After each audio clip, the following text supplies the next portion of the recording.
지난주부터 시작했는데요. 이제 단테는 잘 알다시피 지옥편, 연옥편, 천국편으로 되어 있고요.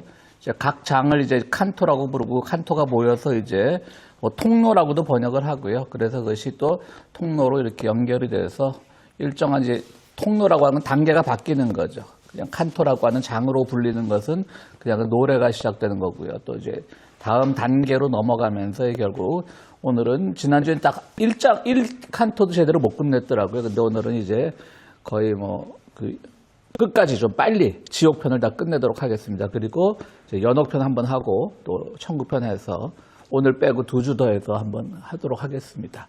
일단 지난번에도 한 적이 있고요. 그때는 뭐 구조나 이런 것들을 중심으로 했지만 오늘은 이번에는 그 융의 심리학을 가지고 보고 있습니다. 지난주에 한 번 했던 거 다시 한번 보면요. 어두운 숲이라고는 나는 어두운 숲을 들어섰다 뭐 이런 말로 시작하잖아요. 그래서 거기 나는 길을 잃었다라고 나오고요.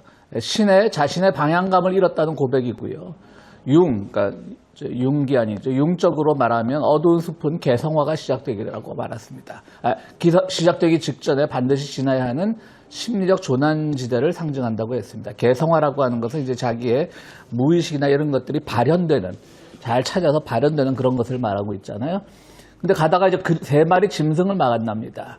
그래서 표범, 사자, 공격성,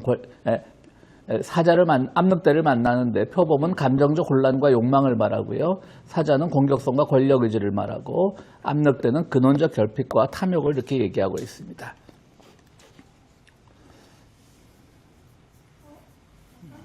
네? 네? 나중에 시험해 주세요. 예. 이번에 한다고 깜빡 잊어먹었어. 자.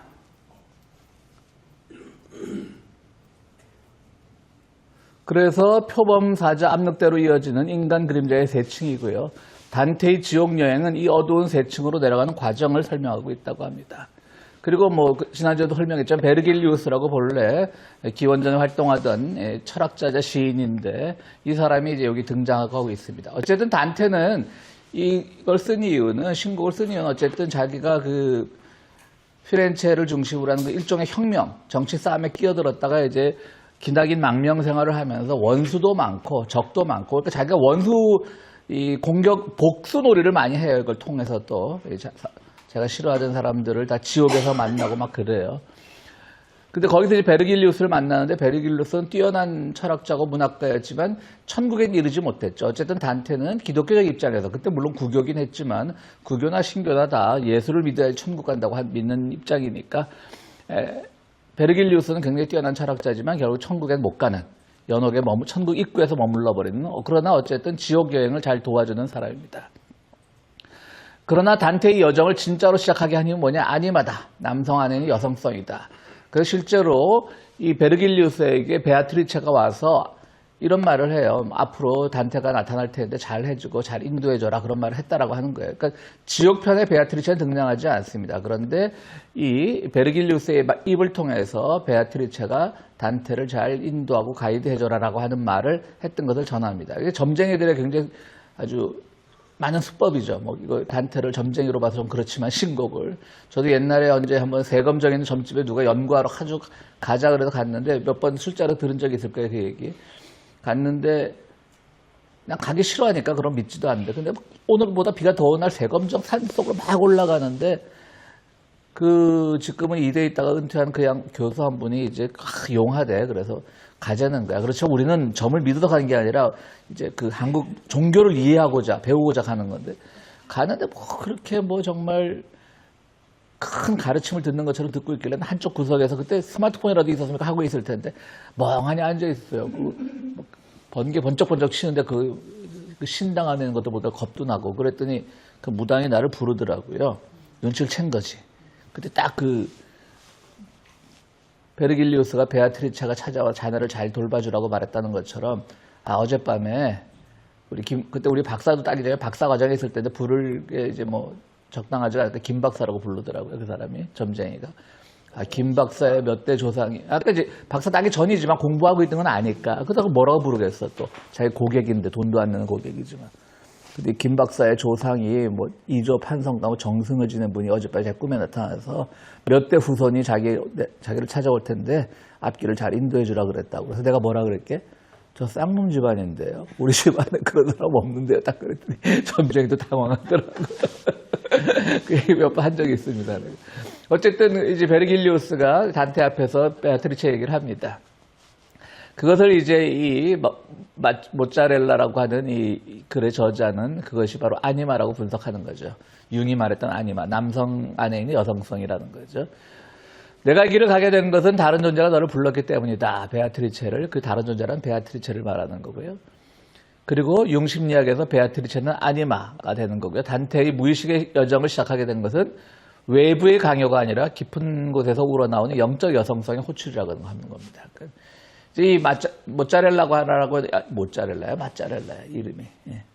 마짜렐라라고 하는 이 저자가 여성이기 때문에 그 아드리아나니까 여성이기 때문에 이제 여성성을 굉장히 강조하는 거죠. 융의 심리학에서도 사실은 아니마를 강조하긴 했잖아요, 그렇죠? 그렇지만 어쨌든 여성이 호출됐기 때문에 이 지옥 여행을 할 과감함이 생겼다는 거예요, 단테가. 결국 이 여정을 이끌었던 것은 이 베를리우스의 그런 뭐 안내도 있었지만 실제로는 자신 안에 있는 그런 여성성이 이 사람을 요즘 말로 하면 호출이 아니라 소환했다 그러겠죠. 소환했기 때문이다. 이렇게 이제 마짜렐라는 얘기하고 있습니다.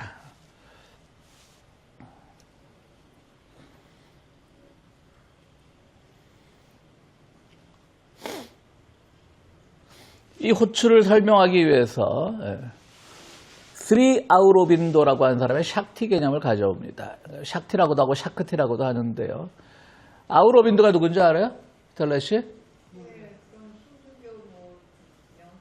예, 굉장히 독특한 요기인데요. 그러니까 요가 수행자고 힌두교인데 1800년대 말에 태어나서 19세기, 20세기를 사는 사람인데 이 사람의 그 요가는 우리가 요가는 너무 명상, 정신적인 데 빠져들잖아요.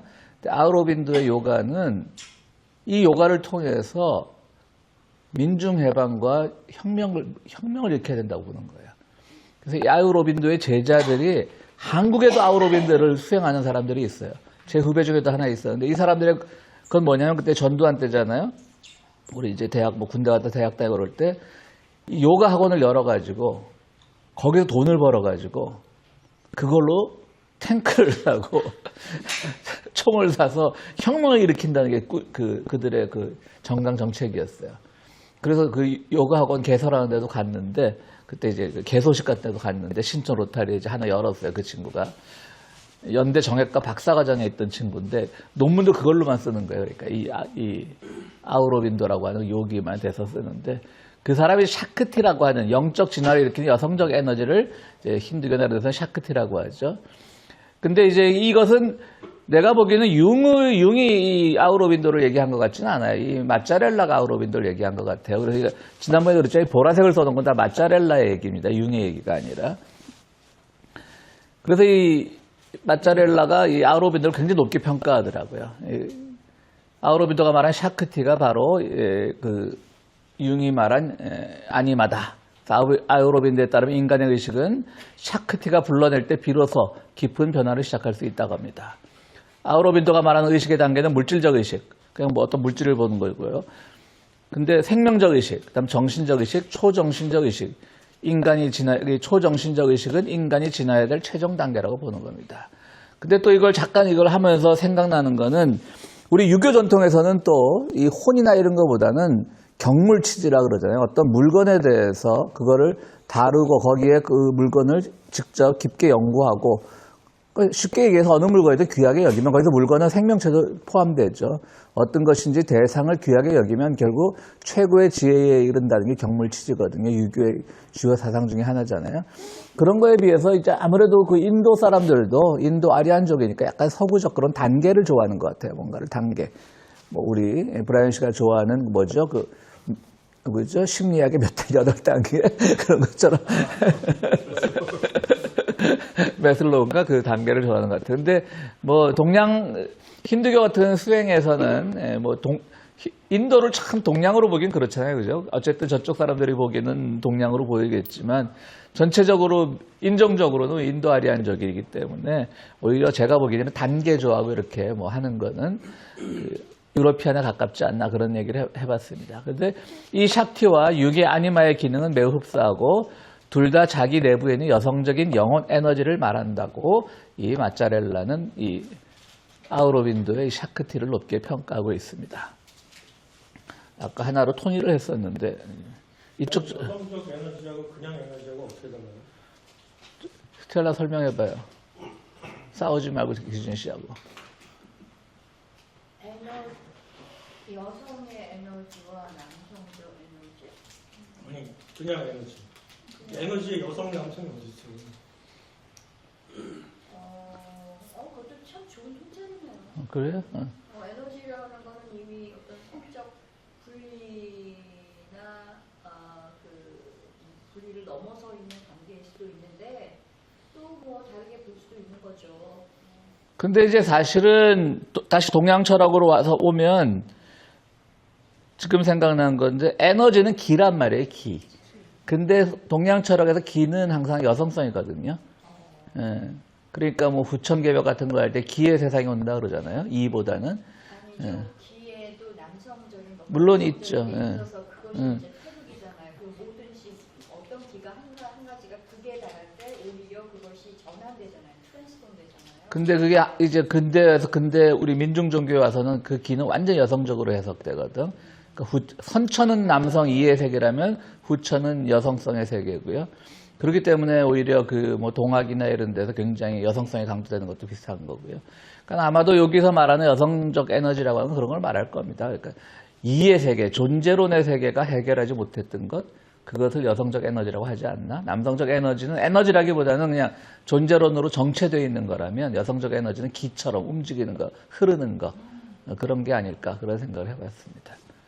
중요한 건 아닌 것 같아요. 나누기 좋아하는 사람들의 얘기지. 그걸 뭐 그걸 에너지라고 부르는 게 잘못된 거예요.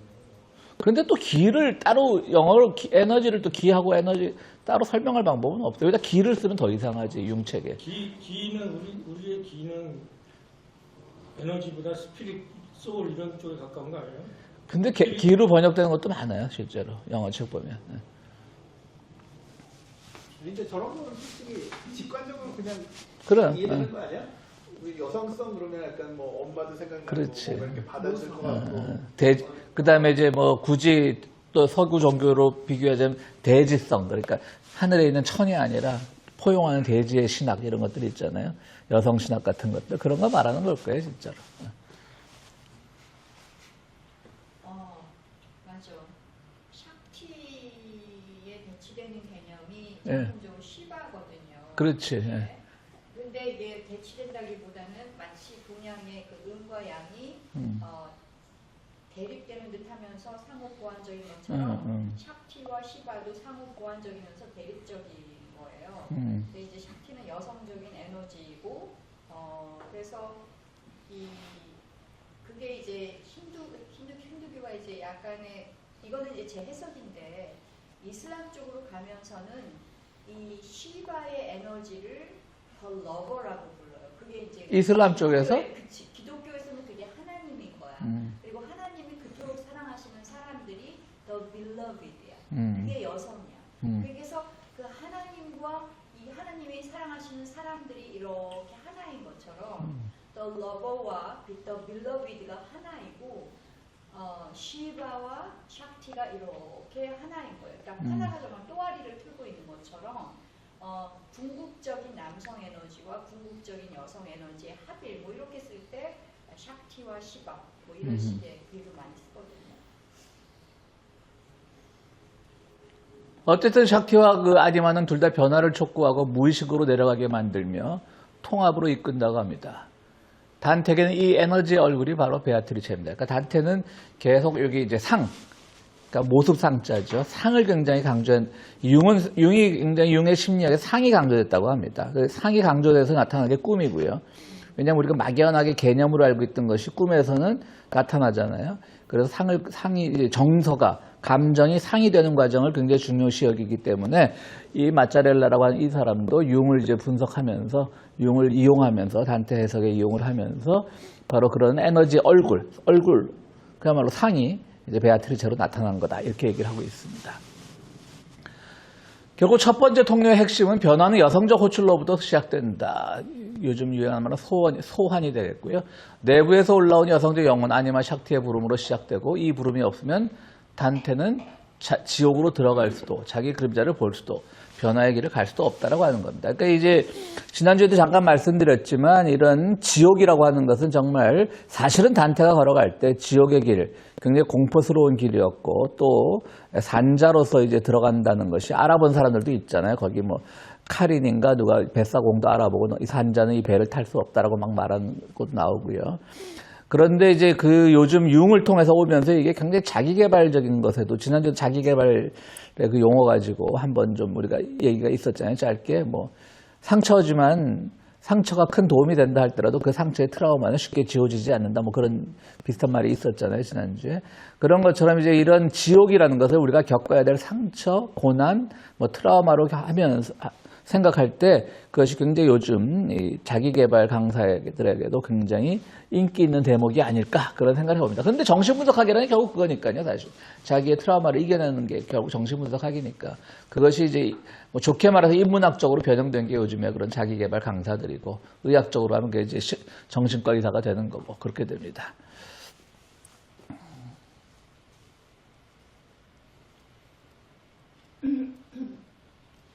오늘 처음으로 제가 PDF로 한번 해봤습니다. 좀 또. 두 번째 통로입니다. 이제 이게 오늘 처음 이제 시작한 겁니다. 끝까지 한 건 지난주에 잠깐 얘기했던 거고요. 두 번째 통로는 아케론이라는 게 나오는데, 아케론 죽은 자의 세계, 즉 무의식의 문턱을 넘다. 이게 이 책의 이제 두 번째 통로의 제목입니다. 이렇게 이걸로 해놓은 것은. 단테는 지옥의 문 앞, 즉 아케론 강에 도착을 합니다. 이 강을 건너는 것은 단순한 지리적 이동이 아니라 의식에서 무의식으로 들어가는 인류 보편의 심리적 전환을 상징합니다. 아케론 강에 이제 지옥이 시작되는 거예요. 이거 준비하면서 그 레테 강하고 어떻게 차이 나나 조사한다고 못했습니다. 죄송합니다. 예. 근데 망가의 강을 건너야지 또 지옥에 가는 거. 지옥에 가나 아니면 낙원에 가나. 어쨌든 이 강을 건너는 것은 단순한 지리적 이동이 아니라, 공간적 이동이 아니라 의식에서 무의식으로 들어가는 인류 보편의 심리적 전환을 상징했다고 합니다. 그러니까 단테는 이런 걸 알았을까요? 몰랐을까요? 당연히 몰랐죠. 신곡을 쓸 때는. 그러나 뒤에 훗날에 이제 융을 거치고 이 마짜렐라를 거치면서 이 아케론 강, 지옥의 강이라는 것이 지리적 이동이 아니라 인류가 정말 무의식으로 들어가는 거. 왜 지옥이라 그러냐 그러면 무의식은 아무도 안 가봤으니까. 또 무자라고 하는 것은 또 뭐 심연이라는 말도 아주 잠재의 깊은 의식, 그런 것과도 관계가 되니까 굉장히 지옥의 이미지하고 비슷하잖아요. 하데스라고, 히브리 성경에서 하데스라고 저 땅 밑에 있는 거잖아요. 그런 거하고 비슷하기 때문에 지옥과 비슷하죠. 사실은 뭐 융적인 용어를 몰랐겠지만 단테는 그런 것도 생각했을 겁니다. 지옥은 끊임없이 밑으로 들어가는 거예요. 이 강을 건너면 강은 수평적인 공간이지만 사실은 그 안은 끝까지 깊은 무의식 속에 들어가는 것, 하데스에 들어가는 것, 그렇게 생각을 했겠죠. 아케론은 죽은 자들의 강이고요. 죽음의 강이고, 그리스 신화에서도 아케론은 산자와 죽은 자의 세계를 분리하는 경계선입니다. 여기서 죽은 자들이란, 이거 이제 보라색으로 해놓은 건 이제 그 마짜렐라 얘기입니다. 여기서 죽은 자들이란 그냥 죽음의 상태를 뜻하기보다 의식에게 벌어졌던 심리적 파편들을 의미합니다. 딱 이런 거는 우리 스텔라가 좋아할 말인데, 그지? 어? 심리적 파편이 많아요, 스텔라가 또.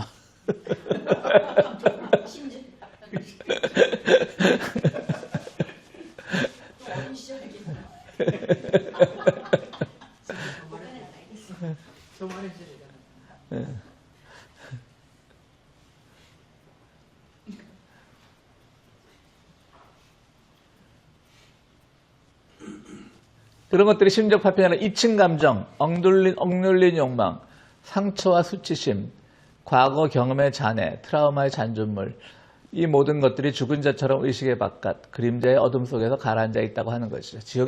이게 지옥인 거예요. 그러니까 빨리 지옥에서 빠져나와야 되는데, 어릴 때 왜 가정폭력을 당한 딸들이 커서도 아버지를 왜 겁내하고 그런 거 할 때 어떤 드라마에서 그 대사가 나왔던가. 근데 그 아버지가 죽었어. 그럼에도 불구하고 남자들한테 선뜻 마음을 못 여는 거야. 어릴 때 당했던 그 지옥 같은 경험 때문에. 그러니까 이제 그때 드라마에서 그랬나 의사가 그 사람 지금 없다. 죽었잖냐. 그러니까 그걸 잊으면 된다라고 그렇게 아주 쉽게 얘기하는 걸 들었는데 말은 쉽죠. 근데 잘 안 되죠. 그래서 요즘에 뭐 그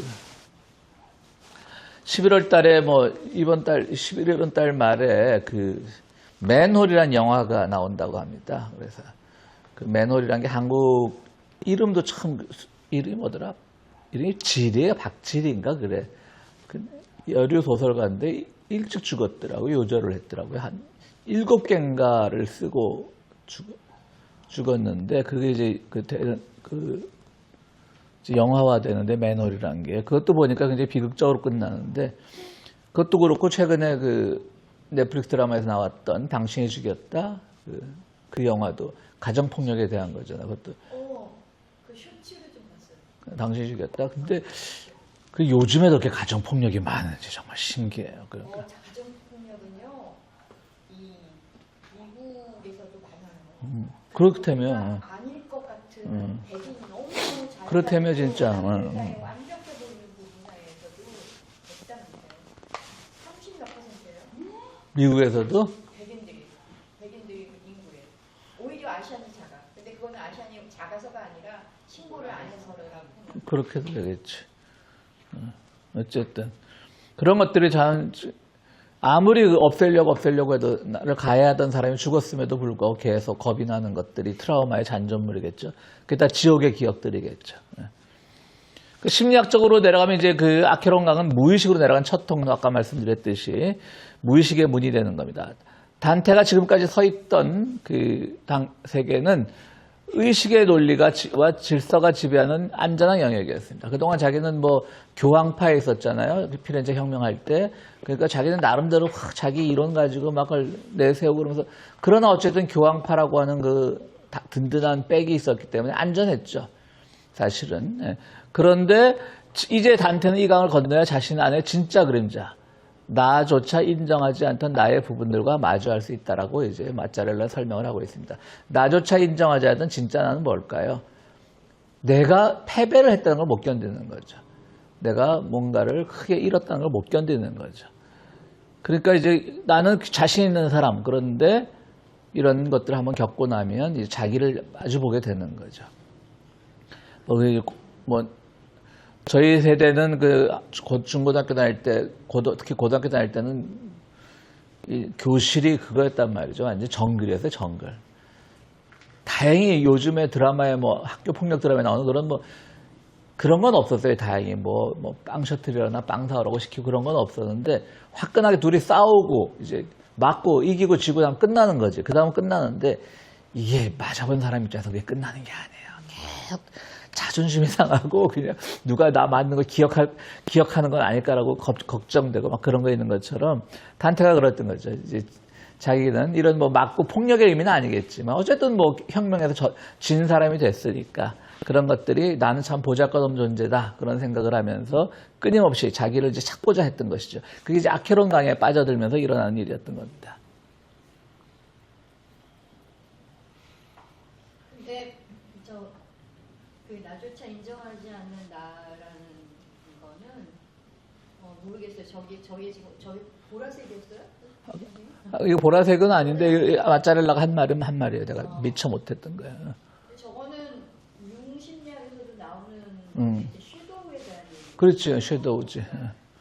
내가 나는 그러니까 내 안에 내가 김건희를 보면서 제 주위 이러잖아요. 내가 아니라 이제 많은 여자들이 근데 그럴 때 내가 인정하지 않는 나의 부분은 뭐냐면은 그래도 한때 그녀가 어떤 사람들은 일부는 예쁘다라고 그랬고 그리고 많은 남자들을 거느리는 것 같은 약간 그런 이미지가 있잖아요. 네? 지금도 많이 나오잖아. 그게 부러웠어 그럼? 아니 그러니까 우리 안에 그런 게 있다니까요. 여자들이 그러한 것들을 부러워하는 부분들이 있어요. 어느 여자도 부잣집 맏며느리감처럼 생겼다라는 말을 좋아하지 않아요. 나 좋아해. 맨날 들었어. 그리고 secretly 이건 정말로 그렇기 때문에 이렇게 꾹꾹 숨겨놓은 거거든요.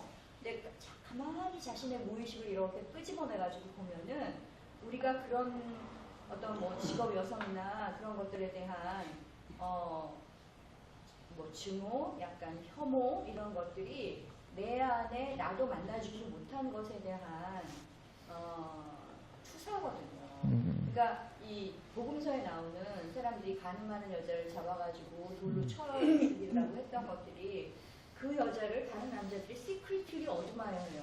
네. 한 번쯤은 어떻게 해보고 싶은 거예요.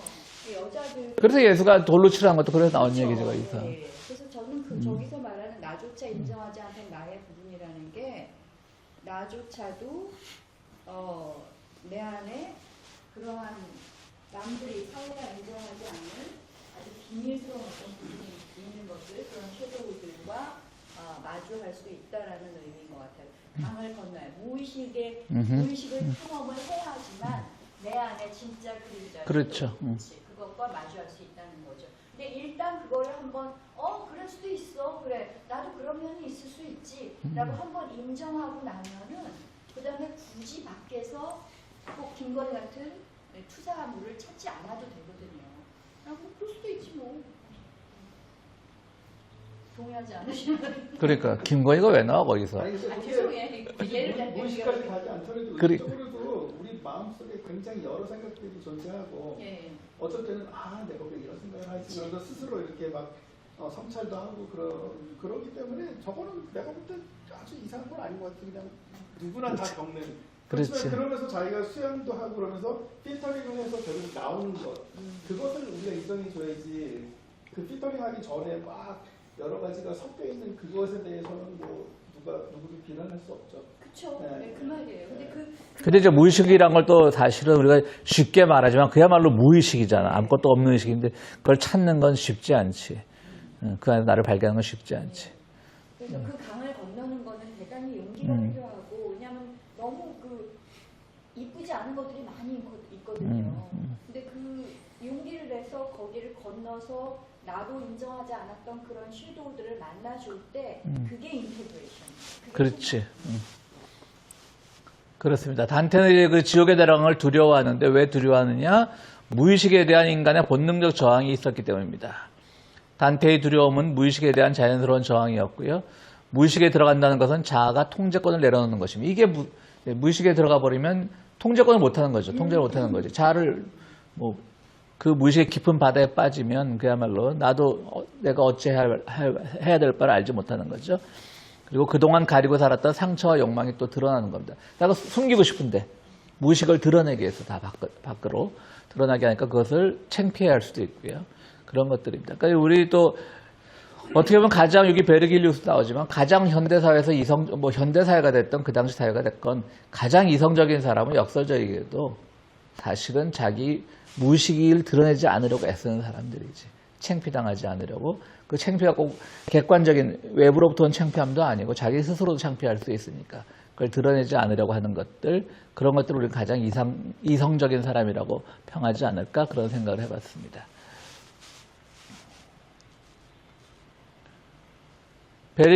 베르길리우스의 역할은 이성의 보호막이 있고요. 쭉 이제 가이드가 아니라 단테 안에 이성적 기능을 상징합니다. 그러니까 계속 이제 융적으로 보는 거죠. 어쨌든 단테 신곡이란 그 책 안에, 글 안에서는 실제로 베르길리우스가 지옥에 나타나고, 단테도 나타나고, 천국편에 가면 베아트리제도 나타나고 하지만, 어쨌든 단테의 입장에서, 융의 입장에서 보면, 그리고 마짜렐라 입장에서 보면, 이건 다 실제로 혼자서 정신적인 여행을 한 거예요, 단테가. 그렇게 해석을 하는 거죠, 이제. 융 심리학에서 무의식의 탐험은 이성이 동행할 때만 안전하다고 말하고 있습니다. 자, 내려갑니다. 아케론을 건너는 순간, 그러다 건너야 되는 거예요. 이게 참 중요하죠. 이건 사실 단테도 굉장히 뛰어난 것입니다. 지옥에 건너는 순간 의식의 죽음이 되고 영혼이 탄생한다는 거죠. 여기서 영혼은 거의 무의식과 동의어로 봐도 좋을 것 같아요. 그죠? 융적 표현으로 하면 자아의 죽음의 예행 연습이라는 거죠. 자아를 죽이는 거예요. 자아를. 그야말로 내 안에 있던 에고를, 에고이즘 할 때 그 에고를 죽이는 겁니다. 이 죽음이 없으면 나를 죽이지 않으면 새로운 삶, 새로운 의식도 생겨날 수 없습니다. 아케론 강을 건너는 것은 단테의 영적 여정에서 바로 첫 번째 탄생 과정이다. 이제 난 거듭났습니다. 그러니까 이제 굉장히 역설적이죠. 지옥에서 거듭나는 거예요. 이제 지옥을 여행하면서. 그러니까 단테의 신곡을 우리가 예전에 그냥 문학으로 읽을 때까지는 접근 못했던 것 같은데 그냥 우리는 그냥 그 여정만 따라가다 보니까 뭐 이름도 많이 나고 강 이름도 많이 나고 괴물 이름도 많이 나고 사람도 많이 만나고 그래서 그 중심으로 읽었는데 이렇게 보면 참 역설적으로도 지옥에서 탄생을 맛보는 새로운 탄생을 맛보는 자가 단테였던 것이죠. 그런 점에서 오늘날 이 책을 내놔도 오늘날 소설이라고 해도 작품이라고 해도 손색이 없는 그렇게 보면 되겠습니다. 죽어서 태어나는 것이 무의식의 영의 출발점이다. 그러니까 여기서 죽어서는 진짜 육체적인 죽음을 말하는 것이 아니라 바로 그 지옥에 들어가서 거기서 무의식의 여행에 출발하게 되는 것이다 라고 단테는 그렇게 말했다라고 융과 마짜렐라는 분석을 하고 있는 겁니다. 세 번째 통로, 여섯 번째 통로까지 큰일 났다. 파울로와 프란체스카, 육체성으로부터의 분리, 표범의 영역으로 진입했다. 이제 표범의 영역, 이제 아까 표범의 영역으로 진입하는데 표범, 사자, 압력대가 나오잖아요.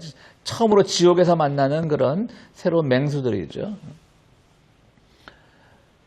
지옥의 상부층, 즉 아까 말했던 하부층이고, 즉 욕망과 감정의 층, 표범의 영역으로 진입을 했습니다. 그러니까 지옥의 상부층은 욕망과 감정이 지배하는 세계라는 거죠.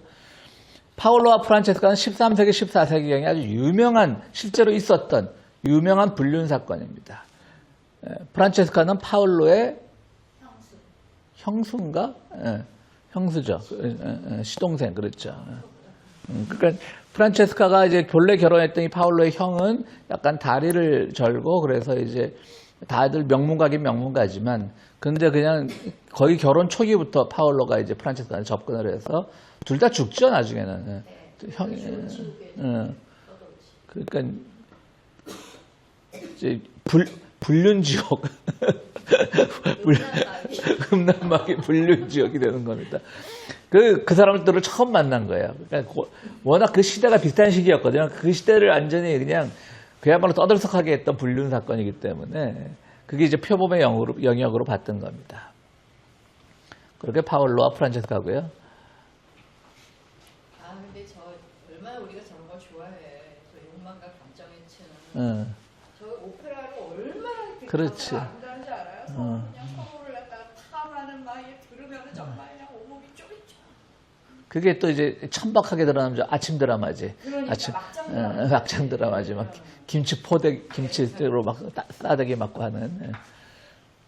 그러니까 단테가 자신의 감정의 그림자가 처음 대면하는 장면이라고 했는데, 그러니까 여기서는 이제 불륜 사건이지만 남녀 사건이지만 단테는 아마 자기가 감정이, 그러니까 이 감정을 통해 자기 감정을 투사해 보는 거죠.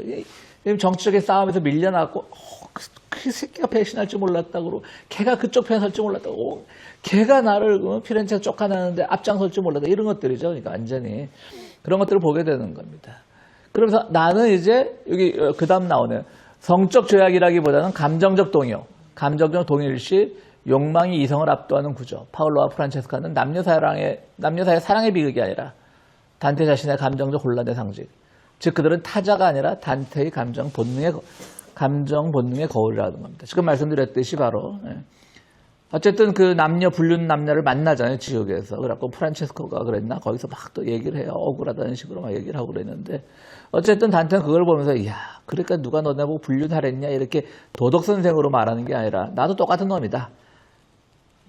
그 불륜 사건이, 그러니까 사건이 외피가 중요한 것이 아니라 오죽하면 그래 감정이 흔들려서 그야말로 형수와 그 시동생 간의 그런 사랑을 하게 되느냐. 근데 그걸 싹 바꿔놓으면 나도 좀 똑같은 감정의 소용돌이 속에 있다. 이걸 이제 느꼈다는 거죠. 그것도 굉장히 좀 단테만의 독특한 투사 같아요. 그죠? 남의 불륜 사건을 자기 안의 감정의 소용돌이로. 굳이 따지자면 또 베아트리체에 대한 그런 감정일 수도 있겠지만 어쨌든 베아트리체는 초기부터 어쨌든 선한 역을 하고 나왔으니까, 천사 같은 역할을 하고 나왔으니까 베아트리체는 아닐 겁니다. 여기서 자기 안에 일어나는 여러 가지 감정을 느꼈던 것이죠. 그게 여기 말하는 감정적 동일성입니다. 감정적 동일시. 근데 문제는 프란체스카 얘기를 듣다가 빠져버리는 거예요. 아, 맞아. 그럴 수도 있겠어. 너 얼마나 억울하니. 막. 그리고 그랬다 또 정신 차리고. 그러다가 또 다시 빠져들고 막 그러니까 굉장히 좀 이 반페미니즘적인 발언이지만 요물은 요물이었나 봐요. 프란체스카가.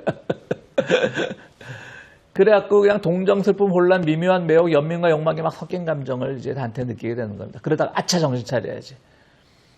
거기서 자기가 그냥 무너지는 장면이 이제 이 보라색 글씨는 마짜렐라 얘기인데 단테이 쓰러지고 거기서 이제 완전히 좌절하고 자기를 다시 한번 평가하게 되는 거죠.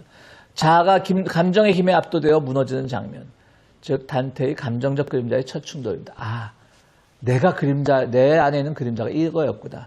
내가 스스로 감정을 주체 못하고 계속 미움의 마음을 가지고 있고 계속 증오의 마음을 가지고 있고 그 과거의 그 정치판에서의 싸움을 잊지 못하고 막 누군가를 증오하고 이런 걸 이제 내가 이걸 하면서 너무 일을 그르쳤구나라고 이제 생각을 하는 거죠. 감정이 앞섰으니까 일을 혁명을 그르칠 수밖에요.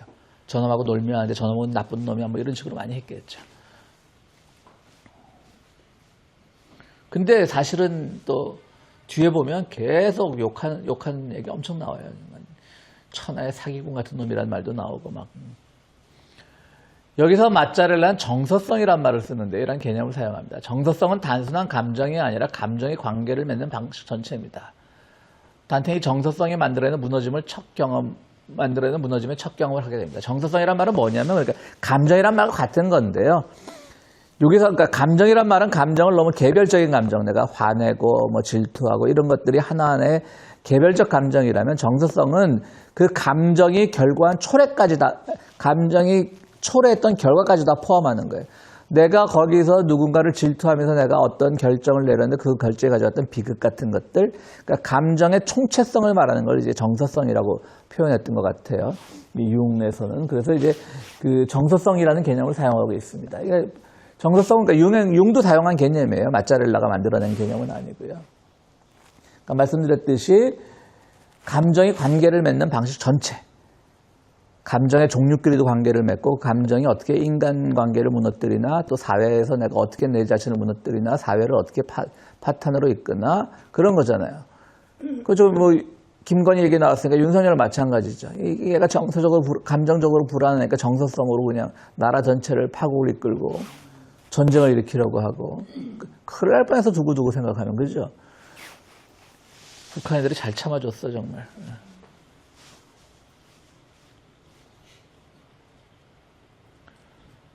또 이제 이 네 번째 제목이 육체성으로도 분리라고 나오잖아요. 단테는 파울로 프란체스카를 통해 자신의 감정적 동일시 능력이 얼마나 강하고 또 얼마나 위험한지를 체험했습니다. 이 체험을 통해 단테는 감정과 욕망에서 한 발 물러서기 시작합니다. 감정에 휩쓸리는 자아에서 감정을 관찰하는 자아로 이동하는 과정으로 들어갔던 겁니다. 이게 바로 육체성의 분리라고 하는 겁니다. 감정과 욕망, 육체적 충동에서 빠지는 상태에서 그것을 볼 수 있는 상태로 이동한다는 겁니다. 이거 굉장히 중요한 것 같아요. 그죠? 감정에 휩쓸리는 자에서 감정을 관찰하는 자로. 그러니까 내가 왜 이 감정에 빠져들었지? 누가 질투가 생겨났다. 증오가 생겨났다. 왜 이 감정에 빠져들었지? 하고 그 자기의 감정을 관찰하는 거예요. 그게 마인드풀리스 요가랑 같습니까? 그럼 그 감정이라는 게 그냥 일반적인 감정이 아니라 좋아한다는 거 아니에요? 그렇죠. 어펙션이라는 게 원래 그렇죠. 좋아하는 거. 그럼 그냥 감정이라고 번역하기는 좀 너무 그렇죠. 사실은 좀 약간 남녀 간의 이성적인 거 좋아하는 감정이라는 뜻이에요. 그런데 또 그렇게 보면 그것도 맞는 말인데 그렇게 보면 또 너무 또 거기에 또 너무 국한되니까. 실제로 이 프란체스카의 경우는 그랬을 수 있겠지만 단테도 그렇게 봤을 수 있겠지만 융이나 마짜렐라가 보기에는 그건 너무 또 좋아하면만 그쳐버리는 것이 아닐까. 그래서 더 논의를 확장시키고 싶었던 마음도 있었겠죠. 감정이라는 말이 너무 광범위한 화내는 것도 감정이고 그렇지. 뭐 그 모든 걸 또 정서성이라고 표현을 좋아하는 하잖아요. 것도 감정인데 이거는 좋아하는 거 근데 정서성이란 말이 사실은 좀 그게 번역이 좀 잘못. 더 이상한 말이야, 맞죠. 근데 뭐 그 또 누구 철학에서 나오죠? 정동 이런 말들 있잖아. 막 그 감정의 움직이는 방향 뭐 이런 거. 정동성 그러고 복잡한 용어 많아. 다 일본말을 번역해서 그런지. 그런 겁니다. 하여튼 뭔지 대충 알겠죠? 예. 뭘 말하고자 하는 것인지는. 예.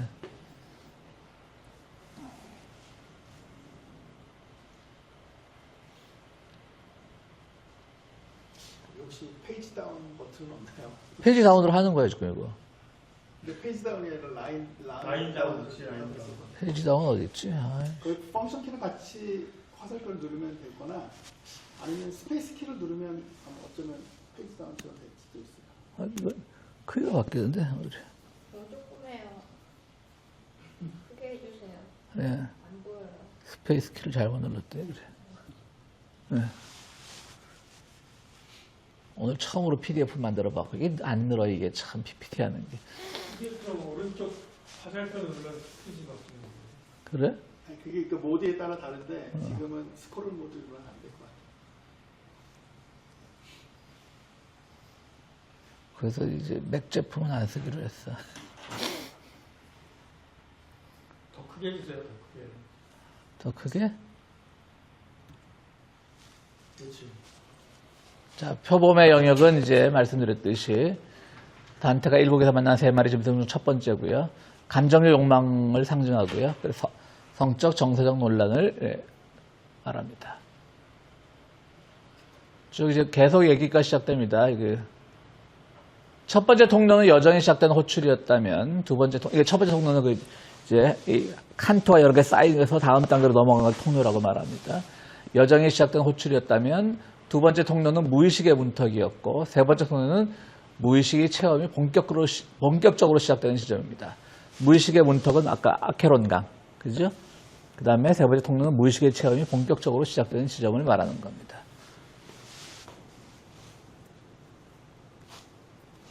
그래도 안 내려가는데. 네 번째 통로는 디스의 문이라 그래서 정서성으로부터의 분리, 사자의 영역으로 들어가 있습니다. 이제 이 통로, 이거는 이 책의 제목입니다. 여기 이렇게 해놓은 거는. 디스의 문은 지옥의 상부와 하부를 나누는 거대한 심리적 경계이고요. 단테의 지옥은 크게 둘로 나뉩니다. 상부 지옥은 감정적 혼란, 욕망, 정서성의 표범의 세계고요. 하부 지옥은 의지적 악, 분노, 파괴성. 그러니까 좀 넓어지네, 감정이. 그죠? 분노, 파괴는 좀 더 하부 지옥으로 넘어가는 겁니다. 그게 사자의 세계고요. 그 아래는 압력대 세계를 말합니다. 디스의 문은 이 두 세계를 가르는 문턱입니다. 그러니까는 상부 지옥과 하부 지옥, 표범의 세계와 사자의 세계를 나누는 그 문턱이 되겠습니다. 디스의 문이 뭐예요? 거기에 있는 어떤 그 저희 디스 지옥에 나오는 디스가 뭐예요? 디스 DIS예요? 한다할 때 디스 원문은 못 봤어요. 그거 아니야. 그래서 그 생각 잠깐 했는데 썰렁한 농담 할까 했는데 여기서 나왔다고. 그냥 거기 고유명사예요. 고유명사.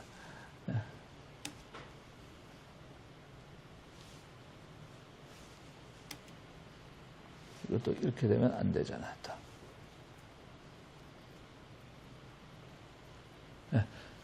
정서성으로부터의 분리, 감정의 장에서 빠져나오기. 두 번째는 아까 D7은 이제 나누는 거라 그랬고요. 상부지역과 하부지역을. 세 번째 통로에서 단테는 감정 동일시에 폭풍에 휩쓸렸었죠. 거기서 이제 그 프란치스코하고 파울로 보면서. 하지만 하부지역으로 들어가기 위해서는 감정에 압도되는 상태를 벗어나야 됩니다. 이제 감정에 압도되는 상태를 벗어나야 되는 거예요. 그럼 여기서 정서성으로부터의 분리란 뭐냐? 감정적 동일시에서 벗어난다는 의미입니다. 감정의 격정이 나를 끌고 가지 않게 되고요. 감정을 관찰할 수 있는 자리. 아까도 말씀 계속 나왔었죠. 그거를 확보하는 겁니다. 무의식의 더 깊은 층을 볼 수 있는 준비를 하는 겁니다. 이제 감정에 휩쓸린 주체에서 감정을 관찰하는 주체로의 변화가 되는 겁니다. 이 변화 없이는 의지적 악, 사자를 직면할 수가 없는 겁니다. 의지적 악은 그러니까 제가 악을 행하겠다는 그런 마음이 막 생기는 거죠. 그냥 자기 막 눌러봐도 내가 정권이 계엄을 일으켜서라도 정권을 유지하고야 말 거야. 우리 마누라를 여왕을 만들고야 말 거야라고 하는 것이 의지적 악인 거죠. 근데 걔는 뭐 감정적 악에도 머물러 있는데 여기도 가지도 못할 놈이 가니까 그 문제가 생겼던 거죠. 근데 지금 여기서 한국 지옥은 더 지옥스러운 데인가 봐요. 하부 지옥이 조금 더 나은 데인가 봐요. 아니지. 상부적이 감정이라 그랬잖아. 그러니까. 근데 하부 지옥으로 가려면 그러니까 거기는 감정을 바라볼 줄 알아야 된다며. 그러면은 하부 지옥이 훨씬 더 약간 좀 이볼브된 거잖아. 아니지. 이발부된 거라고 볼 수도 있는데 실제로 이볼브가 아닌 거지. 이게 좀 나아졌나 했더니 애가 더 나쁜 놈이 되는 거지. 그런 점이 더 심한, 더 깊은 지옥으로 가는 거지. 근데 워낙에는 사실 좀 뛰어넘을 수 있으면 우리도 세상에서 사회에서 만나는 사람들 그러잖아요. 쟤는 그냥 욱하는 성격만 버리면 괜찮은데 이런 거는 사실 그렇게 나쁜 사람들이 아니잖아. 그런데 그냥 교묘하게 악을 저지르는 사람, 그것들이 진짜 나쁜 사람이잖아. 그러니까 그런 의미로 보면 그게 더 깊은 지옥이죠. 근데 윤석열은 두 개 다 있잖아. 두 개까지 가지도 못했잖아. 두 번째까지. 7에서 단테를 가로막은 세 마리 짐승 두 번째가 사자였죠. 사자는 분노, 공격성, 권력 충동, 자아의 오만, 의지적 악을 상징합니다. 권력 충동만 있었어. 다 있었나? 2단계까지 갔나? 그럼 하부 단계까지 윤석열이가. 제가 말씀드린 게 이거죠. 파울로 프란체스카가 다룬 감정의 혼란은 아직 무의식의 얕은 층에 불과한 거예요. 그냥 뭐 화 잘 낼 수 있잖아. 근데 뭐 뒤끝이 없어 이런 표현들 우리가 흔히 하잖아. 쟤는 잠깐 그러면 뒤끝이 없어. 그런 거죠. 근데 이런 사자의 단계로 가는 애들은 뒤끝이 있는 게 아니라 그냥 그걸 쌓고 쌓는 거지. 악한 감정들을. 그래서 지금부터 단테가 마주할 세계는 의지적 폭력과 파괴성, 더 어둡고 더 깊은 그림자의 세계로 단테는 빠져들고 있는 겁니다.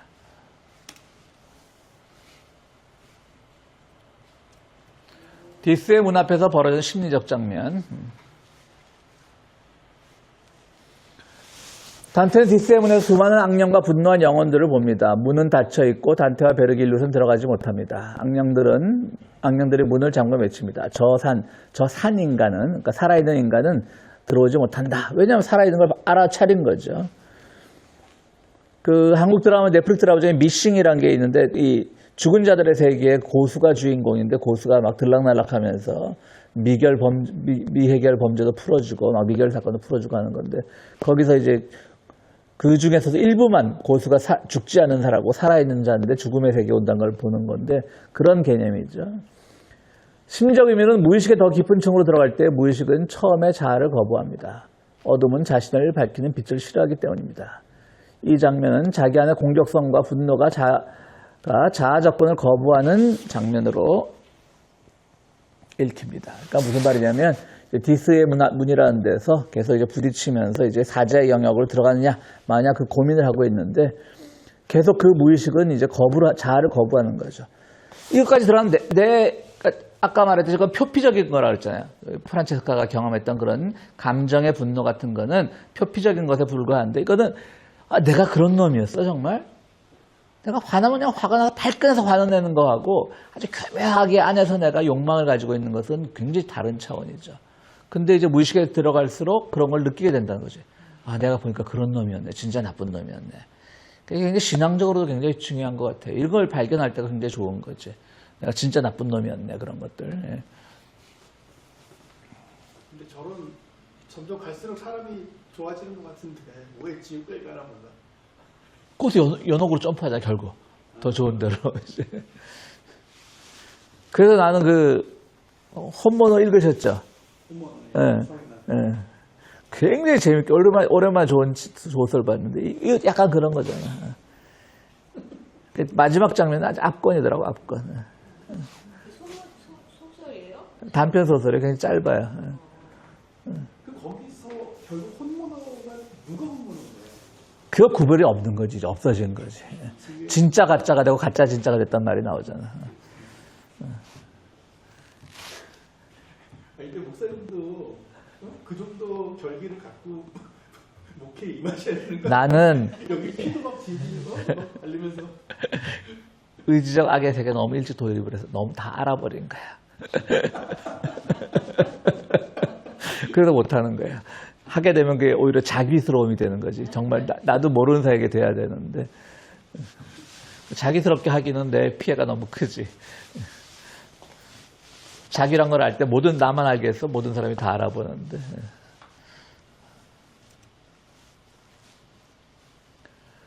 결국 천사의 개입이 한다는 거예요. 의지적 악 앞에서는 이성만으로는 부족하고요. 슬슬 이제 기독교적인 기독교성으로 가게 되는 거죠. 베르길루스가 아무리 이성의 상징하는 존재가 아무리 문을 열려도 열리지 않는데 결국 천사가 내려와서 직접 문을 열어주고 그리고 이제 그런 것을 이제 마짜렐라 입장에서 얘기하면 의지적 악은 이성의 힘만으로는 다룰 수 없다. 더 높은 정신적 에너지, 상위 원리가 개입해야 된다. 그게 뭡니까? 뭐 여긴 나오지 않지만 우리 기독교식으로는 성령이 개입해야지 이거는 그냥 되는 게 아니다. 이렇게 얘기하는 겁니다.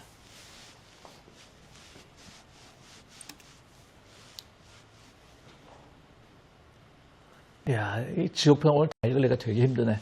뒷세문이 상징하는 심리적 변화, 뒷세문 통과 후 감정에 휩쓸린 단테에서 감정에서 분리된 관찰자 단테, 정서적 폭풍에서 의지적 악의 층으로 진입, 표범의 영역에서 사자의 영역으로 전환, 무의식의 얕은 층에서 무의식의 중층으로 하강. 뒷세문은 단테가 감정적 동일시로부터 벗어나 자기 안의 분노, 공격성, 의지적 파괴성을 직면할 준비를 하는 자리입니다. 이 단계 없이 단테는 결국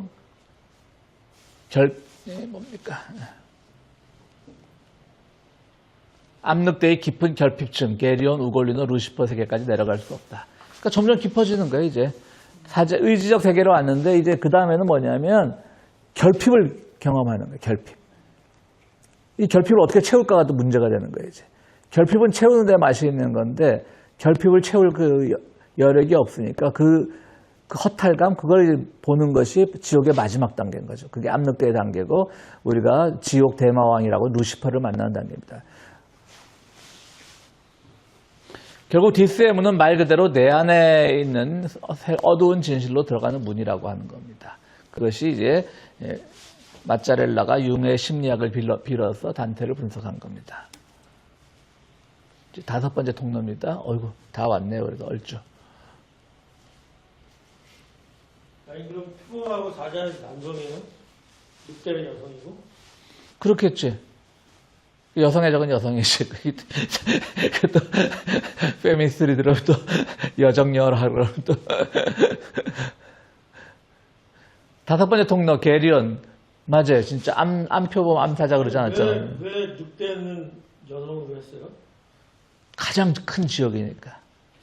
어떤 가장 무서운 심오한 지역이니까. 아니 그 어원적으로 울프가에서 원원이 나왔다는 게 있어요. 맞아.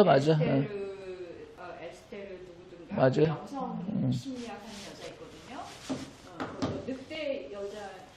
근데 거기서 WO는 그 자궁의 웜에서 나온 거예요, 결국. 그게 원래 어원이에요. 그러니까 독일어 전치사에서 나온 거 아니에요? 네, 뭐 아니요. 근데 그 어원학자들이 남자로부터를 했다는 늑대와 함께 달리는 여인들. 근데 진짜 늑대는 항상 그 우리가 뭐 다리 뜰 때 울고 그런 거 보면 여성성이 강했지. 다리 뜰 때 우는 늑대 진짜 남자지 걔는. 근데 그게 그 여성하고 같은 어원이라니까. 자궁하고 같은 어원이고. 늑대가요? 늑대가 WOE예요. 앞이. 그게 워먼에서의 WOE가 같은 거라는 거야. 근데 그럼에도 불구하고 이게 두 개가 그 여성이 여기서 여성은 야성적인 여성. 본래 여성이 여걸 신화, 여걸 아키타를 얘기하면서 얘기하거든요. 일단 챗GPT에 의하면 둘은 전혀 관련이 없대. 근데 울프에서의 울은 실제로 WU였대요. 그게 근데 어원학자들이 그런 말 많이 썼거든. 꽤 오래전부터. 그래서 여기 그런 말 나와. 이게 비슷해 보여도 관련이 없음 그러면서 의문적, 의미적, 역사적으로도 연결되지 않는다. 우연히 W로 시작하는 단어일 뿐이다. 근데 그 늑대가 왜 다리 띠면 울어? 그 여성의 월경주기하고 관계가 되는 거거든. 진짜로. 아니 그거는 그 우는 놈은 남자고 그거를 찾는 걔가 우는 이유는 찾기 때문에 우는 거죠. 근데 항상 괴기 영화 보면 그 울음소리 듣고 나가잖아. 수많은 여자들이 그 소리를 듣는 거지. 다리 뜨면. 모르겠다. 챗GPT도 못 믿겠다. 굉장히 오래전부터 있던 이 얘기인데. 목사님 말씀 맞아요. 나는 암늑대라는 말이 따로 있는 줄 알고 울프 말. 근데 어쨌든 우리가 참 챗GPT 이렇게 농락당해도 되는 건지 모르겠는데 예. 뭐 어쨌든 일단 농락당하자 치면은 암수 구별이 없대요. 달을 보고 우는 것은. 예. 그리고 실제로 달 때문에 우는 게 아니라 보름달이면 밝아서 얘네들이 우는 거라는 거야. 무서워서? 뭐 무서운지 모르는지 모르는데 하여간 활동이 더 많아지는 거죠. 밝으니까. 그러면서 운다는 거는데 뭐 어쨌든 근데 그 우는 걸 여성의 그 생리주기랑 하는 사람들도 그 분석하는 애들도 많아. 워낙 붉은일 때 응. 그 루나틱이란 말이 거기서 나왔잖아. 사람들도 다들 약간 좀 미치는 거지. 감정적으로 되게 응. 있을 때예요. 자, 계룡이라고 하는 이제 괴물이 나오는데요. 기만적이라고 번역하면 알 텐데 이 책에는 사기적인 그렇게 나왔어요. 사기적인 정신으로부터의 분리, 암늑대의 영역으로 진입하는 겁니다. 계룡이라는 존재의 상징은 기만의 형상이라고 합니다. 계룡은 계룡 단태가 지옥 합으로 계속 합으로 내려가잖아요.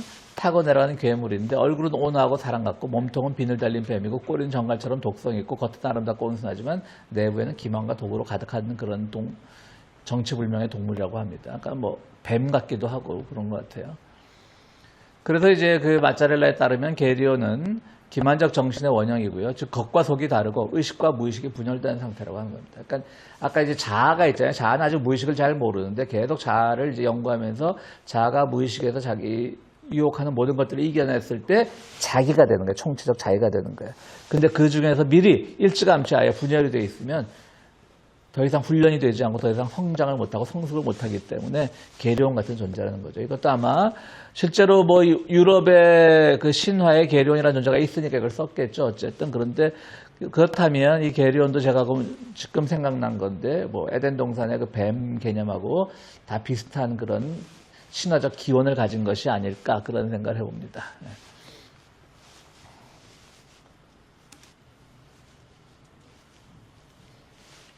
기만적인 정신으로부터의 분리란 무엇인가? 계룡을 통과하는 장면은 단테가 자기 기만의 심리를 벗어나는 단계입니다.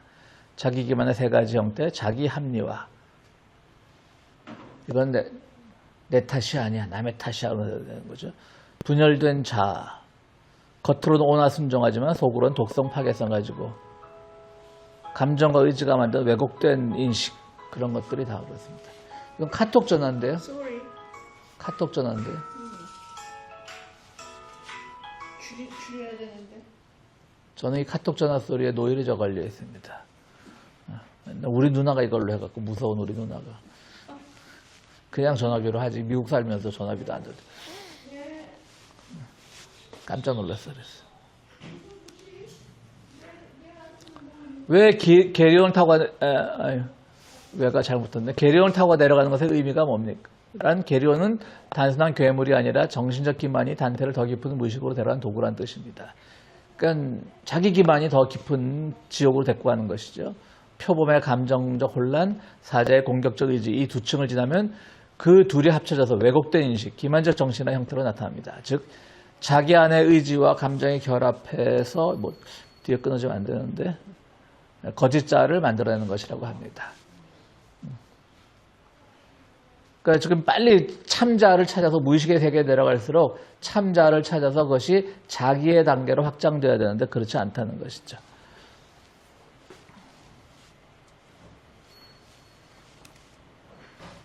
자, 드디어 암늑대 영역으로 진입했습니다. 인간 무의식의 가장 중심부고요. 세 마리 짐승 상징에서 마지막이 암늑대입니다. 근원적 결핍, 탐욕, 허기, 불안, 불안에 기반한 욕망, 존재론적 공허, 인간 심리의 가장 근본적 그림자를 말하고 있습니다. 에? 죽인다.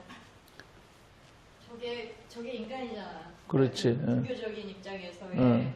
우리 따나가 바로 우리들의 그 뭐라 하냐 마셔도 목마르고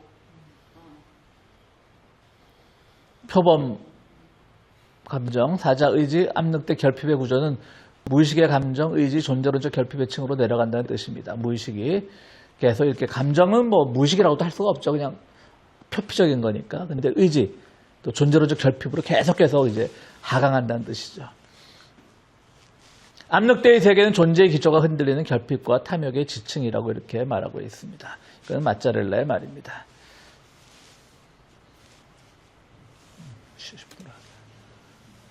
우골리더라고 하는 13세기 피사의 귀족 가문 출신이 있습니다. 정치가에 있는데요. 이 사람 처음에 이제 단테도 황제파와 교황파가 싸우잖아요. 그러니까 황제파는 좋게 말하면 이제 조금 이 바빌론 유수인가 전인가 그건 잘 모르겠다. 하여튼 바빌론 유수가 아니라 참 어디지 저기 어? 아비뇽 유수. 전인지 모르지만 어쨌든 교황권이 많이 약화될 때잖아요. 그러니까 이제 그 교황권을 중심으로 이제 하자는 게 단테였고요. 그런데 지방 프렌치 같은 데는 이제 정치 권력이 세니까 귀족도 세고 그러니까 황제를 중심으로 뭉쳐야 된다는 게 이제 황제파였는데 본래 단테는 교황파였죠. 그러니까 아마도 그 사람은 기성 정치인을 못 믿었을 겁니다. 이런 사람들이 사실 정치에서 굉장히 위험해요. 어쨌든 그 당시 황제파는 절대 권력을 가지고 있어서 오늘날의 민주적인 개념으로 보기엔 좀 그렇지만 당시에 교황파와 비교했을 때는 오히려 지역의 여론을 대변하고 정치적으로 뭔가를 해결하는 입장에서는 더 지금의 구조를 말하자면 민주적인 거죠. 황제파, 교황파보다는. 그런데 단테는 교황파였던 거죠. 근데 이 우골리다라는 사람은 맨 처음에 황제파 교황과 싸울 때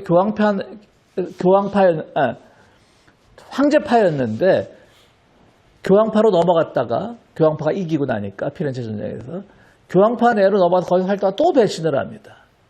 그리고 피사의 사탑이 등 피사 시민들로부터 반역자로 몰려 체포돼갔고요. 사형도 아니고 돌팔배로 맞아 죽은 것도 아니고 음식을 공급을 안 해서 굶어 죽게 됩니다. 근데 자식들이 먼저 죽는 걸 봐는 거죠. 애들이 배가 미리 고프니까 그랬는데 나중에 전설에 의하면 죽은 자기 자식까지 다 잡아먹었다고 이제 이 우골리너가. 근데 이게 이제 압력대 영역에서 짱인 거야. 거기 있는 거야. 단테가 그를 만난 거야.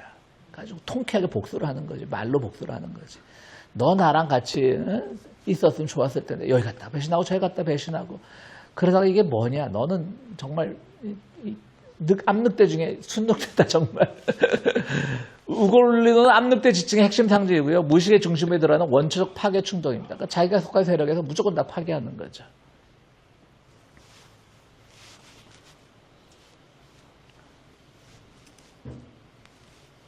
자, 루시퍼는 우리가 사탄 대장입니다. 그리고 메타노이아는 현대 기독교에서도 많이 쓰는 말이죠. 메타노이아는 회개를 메타노이아라고 그러죠. 메타는 이제 노야는 방향을 바꾼다 이런 거죠.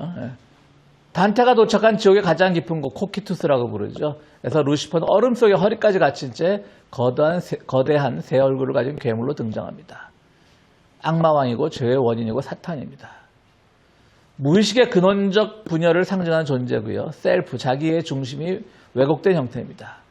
정상적 자기의 부정된 반영이 루시퍼라는 겁니다. 그러니까 이제 자아가 자기를 이렇게 발견하고 모든 무의식 세계에서의 싸움을 이겨내고 욕망을 이겨내고 갈등을 이겨내고 이제 참자가 이제 완성된 게 자기의 상태인 건데 루시퍼는 자기가 되긴 됐는데 부정적으로 드러나 버린 거예요. 그게 이상한 자기가 돼버린 거지. 자의식이 너무 강해져 버린 거지. 참 지금 이 비교하기에 윤석열밖에 없다는 게 참 슬프긴 한데.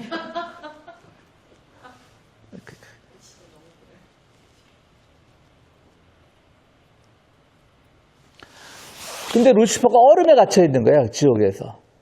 움직이질 못하는 거예요. 거대하고 끔찍하지만 거의 움직이지 못함. 울부짖지도 않고 소리도 없고 얼어붙어 있음. 그래서 이제 마짜렐라는 뭐라고 설명하냐면 무의식의 가장 깊은 핵심은 공포스럽지만 실제로는 정지된 에너지다.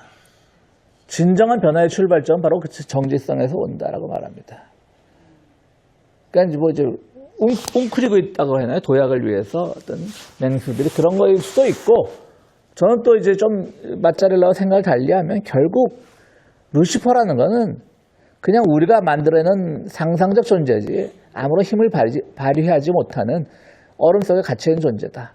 그러니까 이제 마짜렐라는 정지성을 이 루시퍼를 더 공포스럽게 설명하기 위해서 모든 것은 정지성에서 나온다.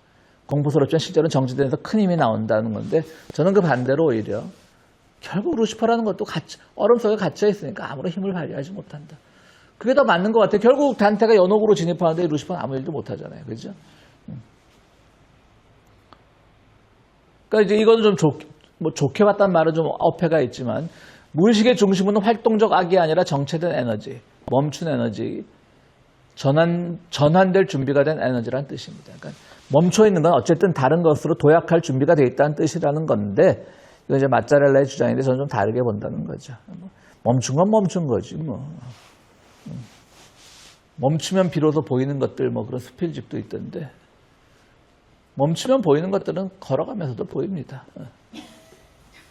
하나도 안 무서운 거 아니에요, 슈퍼가. 내 말이에요. 근데 이거는 마짜렐라 너무 공포스럽게 다루려고 막 전환될 에너지가 비축된. 공포를 느꼈을 거 아니에요. 단테 느꼈지. 얼음 속에 갇혀있다는 게 얼마나 보고도 무서웠고, 원래 우리의 트라우마 속에서, 그 당시 중세 교인들의 트라우마 속에 루시퍼는 굉장히 강력하게 악한 존재잖아. 그러니까 제가 언제 얼음을 깨고 나올까봐 막 그런 것도 두려움도 있었겠지만, 지금 우리가 보기에는 저건 그냥 얼음 속에 갇혀있는 아무것도 아니야. 그렇게 볼 수도 있겠죠.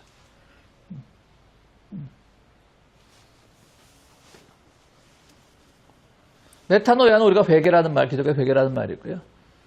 원래 신학 용어로는 회심, 마음의 변화, 방향이 전환된다는 거예요.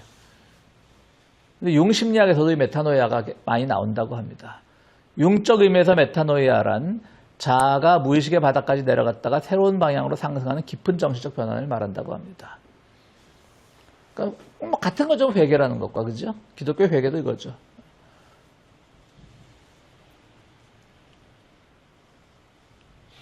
자아가 완전히 부서지고 깊은 무의식을 직면하며 그림자를 통과한 뒤 새로운 자기와의 관계를 맺기 시작하는 단계. 단테가 루시퍼를 보고 난 뒤 지하에서 위로 올라가기 시작하는 순간, 지옥의 물리적 중력이 뒤집히는 순간이 바로 이 메타노야의 상징적 표시라고 합니다. 그러니까 지옥이란 건 계속 땅으로 하강하는 건데, 갑자기 왜 단테 신곡본 그림 같은 거 나오잖아요. 그죠? 근데 그림상으로는 올라가는 거잖아. 지옥이 맨 밑에 있고 연옥이 있고. 그러니까 맨 밑에 지옥까지 갔다가 다시 올라가는. 그게 아마 그거를 이제 이 마짜렐라 물리적 중력이 뒤집히는 순간이라고 말했던 것 같습니다. 그러니까 메타노이아, 우리가 기독교에서 회개도 물리적 중력이 이제 뒤집히는 뭐 상징적 표시다.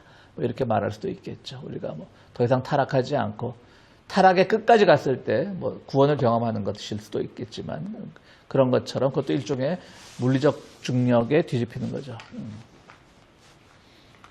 그 시몬 베이유라고 하는 유대인 여성, 유대교를 믿는 유대인 여성이 있었는데, 나치에 저항하다 굉장히 죽었는데, 이 여성은 기독교로 개종을 하진 않았어요. 그런데 이제 그 중력의 법칙이라는 책을 썼어요, 영성가가. 그러니까 죄가, 비슷한 얘기예요. 죄가 자꾸 자기를 낮추는데, 나중에 하나님의 은혜로 이렇게 자기가 굉장히 들림을 받았다는 그런 걸 썼으니까, 거의 그 내용은 거의 개신교적인데, 끝까지 어쨌든 유대교를 고집하다가 유대인이기 때문에, 그런 뭐 신앙적인 것이 아니라 유대인이기 때문에 2차 대전중에 죽었는데요. 그 누굽니까? 그 사르트르의 마누라 누구죠? 그 보바르가 이 시몬 베이유한테 굉장히 가르침을 많이 받았다 그러죠. 그래서 이제 욕 먹죠. 근데 이제 약간 너무 종교적으로 빠져나오니까 시몬 베이유가. 그래서 이제 보바르가 시몬 베이유를 이렇게 언급을 안 했다 그래요, 많이. 뭐, 비슷한 사상을 전개하면서 이건 내 스승인, 뭐, 스승이라도 완전히 사제지간처럼 나이가 많이 나는 건 아니고 거의 조금 연상이었는데, 시몬 베이유가. 그런 것들을 이제 자기 글에서 밝히지 않았다 그래서 또, 보바르 싫어하는 사람들은 또 시몬 베이유를 좋아하는 사람들은 그런 비난을 또 하기도 합니다. 마지막 같은데요? 하나 더 있네. 단테의 메타노이아는 무의식의 바닥에서 의식의 빛으로 이동하는 거고요. 단테가 지옥의 바닥에서 하는 행동, 루시퍼에 가까이 다가가고 이해하려고 하고 도망치지 않았습니다. 무서워하지 않았네, 그럼. 도망치지는 않았대. 근데 도망을 왜 쳐? 꼼짝 못하는 놈인데. 공포 속에서, 근데 무서워했네, 또. 공포 속에서 속 안 차렸대.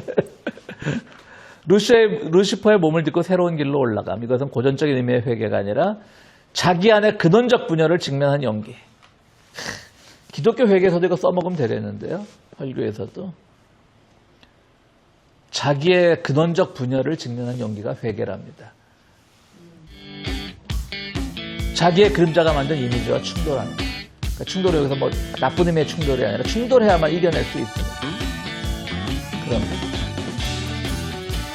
끝입니다.